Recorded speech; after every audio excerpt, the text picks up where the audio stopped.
everyone! Today we'll explain how to play Men Nefer, a game by German P. Milan.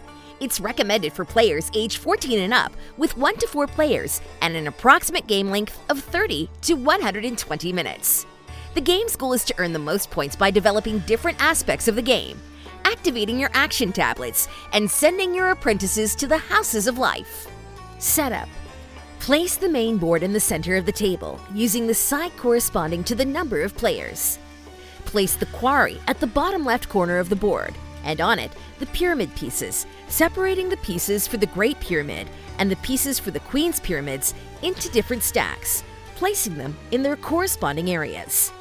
Randomly place a Queen's Pyramid tile in each of the 3 designated spaces. Place the narrator token on space 1 of the era track. Randomly place a mastaba tile in each of the 5 corresponding spaces next to the necropolis. Randomly place a deity on the temple altar. Shuffle the crafts into their bag. Draw 4 randomly and place them face up from left to right in the craft market. Shuffle the papyrus tiles in their bag. Draw 4 randomly and place them face up from left to right in the papyrus market. Separate the trade contracts into 3 stacks according to the value on their back and place them next to the main board. Then, starting from left to right, fill the first 2 cities on both sides of the river with value 1 contracts, the next 2 cities with value 2 contracts, and the last 2 cities with value 3 contracts. In games with 2 or 3 players, shuffle the 5 neutral apprentice setup tiles according to the side corresponding to the number of players, and place the neutral apprentices in the House of Life according to the arrangement shown on the tile. In 2-player games, place a hammer tile covering the icons below spaces 3 and 8 on the Great Pyramid track. Then, each player takes a personal board and all the elements of 1 color. Next, place the elements as follows: 1 apprentice in each space marked by this icon on your board. The 4 sphinxes in their reserve. The 4 mummies, sarcophagi, with the mummy side up in their reserve. The 3 Khufu pyramids in your reserve. 1 basket in each space of the pyramid area. The hieroglyph counter on the starting space of the hieroglyph track. The Ankh on space 2 of the Heka track. The heart and the feather on their starting spaces on the Duat track. The scarab on the starting space of each of the 5 specialization tracks. The orb on the starting space of the obelisk. The 4 priestesses in front of the temple entrance. The 4 boats on the starting stretch of the Nile. A limestone block next to the starting spaces of the Great Pyramid and the Queen's Pyramids tracks. The seal on space 10 of the Prestige Points track. The starting player places their water lily on space 1 of the turn order track. The rest place theirs in clockwise order. Then each player places their fish token on the food track space corresponding to their position in the turn order. Separate the action tablets by their back. Deal 1 of each value, 1, 2, and 3, to each player, and shuffle the rest with the value 4 tablets. Then, place them face up in their designated space and reveal the top 5 under the stack. How to play. A game of Men Nefer lasts for 3 eras, and each era is divided into 3 seasons. Flood. This phase is skipped in Era 1. In it, perform the following steps. Narrator. Move the narrator token 1 space forward. Resources. Get 1 food for each of your boats that surpasses 1 fishing boat. If it surpasses 2, get 2 food. You gain food whether your boats are in the river or a city. Also get 1, 2, or 3 Heka if your orb has reached the corresponding space on the obelisk. Apprentices. Recover your 3 apprentices. If there are neutral apprentices in play, move each one to the House of Life below them without flipping their slide. If there is already an apprentice in the last House of Life before moving, take it to the first one. Trade contracts. Refill the empty spaces in the Nile cities corresponding to the number of players. In Era 2, use only 2 value contracts. In Era 3, only 3 value contracts. Turn order. The player with the fewest points places their water lily in the first position. The next player with the fewest points in the second position, and so on. Sowing. This phase is played in turns. On your turn, choose one of these 3 options. visit a house of life, or specialize in a house of life, or obtain an action tablet. Visit a house of life. Choose an apprentice and an action tablet. Place that apprentice on the sun side of a house of life. If there are already apprentices, you must spend food depending on the number of apprentices present. Then, perform the actions on the tablet in any order. Once resolved, place the tablet face down in the tablet discard pile. If you don't have enough food, don't spend what you do have. Just place your apprentice and gain 3 food, but don't perform any of the actions on the tablet. Specialize in a house of life. To choose this option, you need an apprentice on the sun side of a house of life.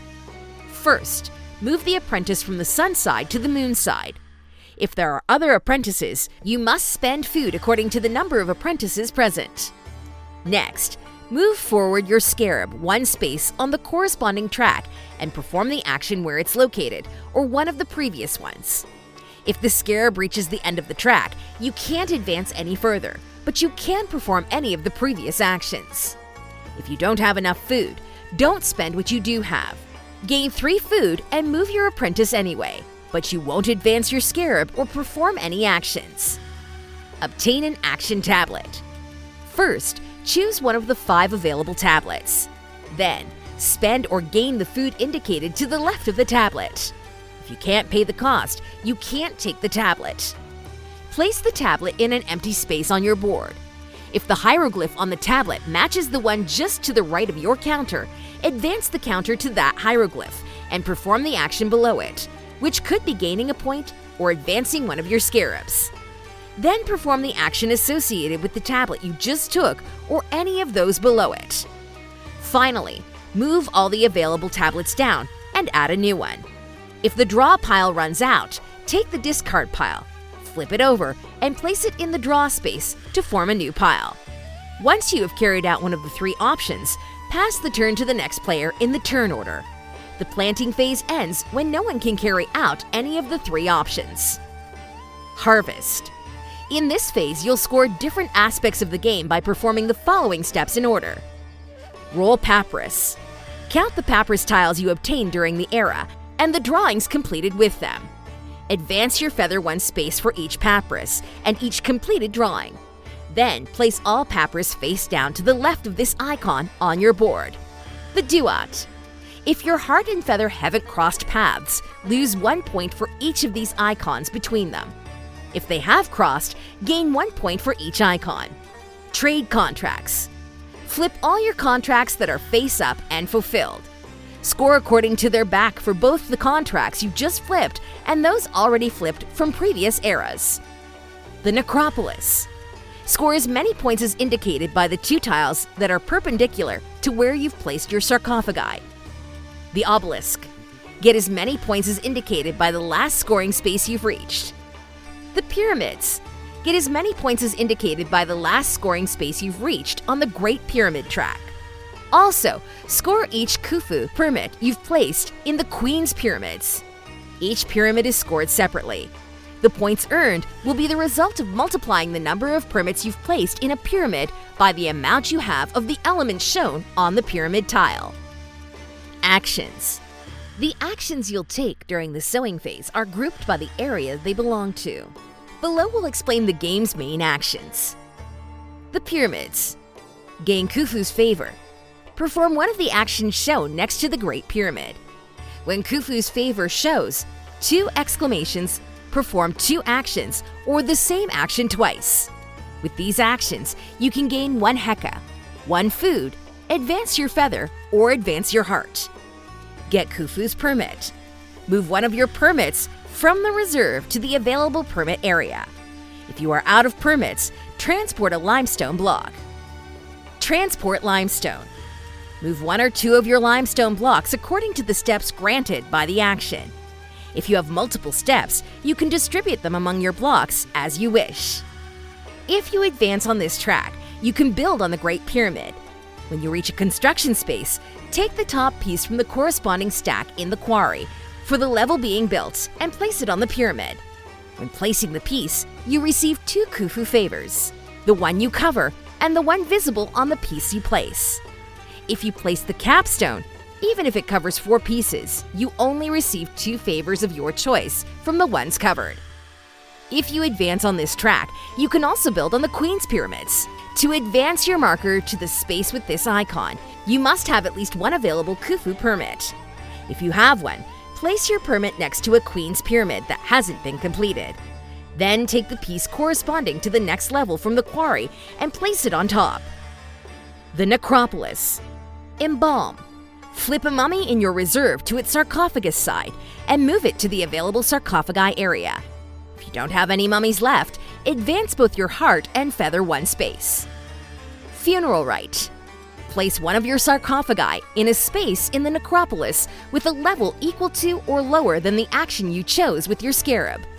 When placing the sarcophagus, you get the benefit indicated on the space you cover. Additionally, you can activate the 2 mastaba tiles perpendicular to the space where you placed your sarcophagus as many times as the level where it was placed. If you have multiple activations, you can distribute them between the 2 tiles as you please. Obtain a papyrus. Choose a papyrus from the 4 available in the market and spend the heka indicated underneath it. Then place it in the first available space to the right of this icon on your board, also spending the heka indicated on that space. At the end of your turn, refill the papyrus market by moving the existing ones to the right. The Temple and the Obelisk. Obtain a craft. Choose a craft from the 4 available in the market and spend the food indicated underneath it. Place the craft in the pyramid area of your board and place the basket from that space on the acquired craft. Crafts are placed from left to right. A higher level craft can only be placed over 2 lower level crafts. When placing one on these icons, immediately add the corresponding points. The basket on the crafts are used to make offerings with those crafts. At the end of your turn, refill the craft market by moving the existing ones to the right. Advanced Priestesses. Move one or more of your priestesses in the temple according to the value of the action and the cost of the rooms you want to enter.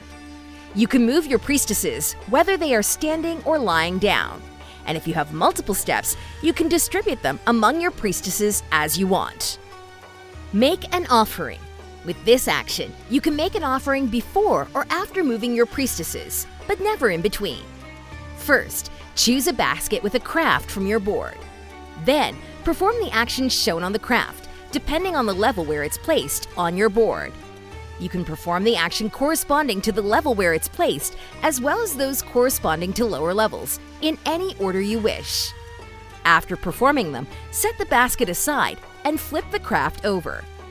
Lastly, place the basket you set aside in an empty offering space in a temple room where you have a standing priestess. Then, lie the priestess down.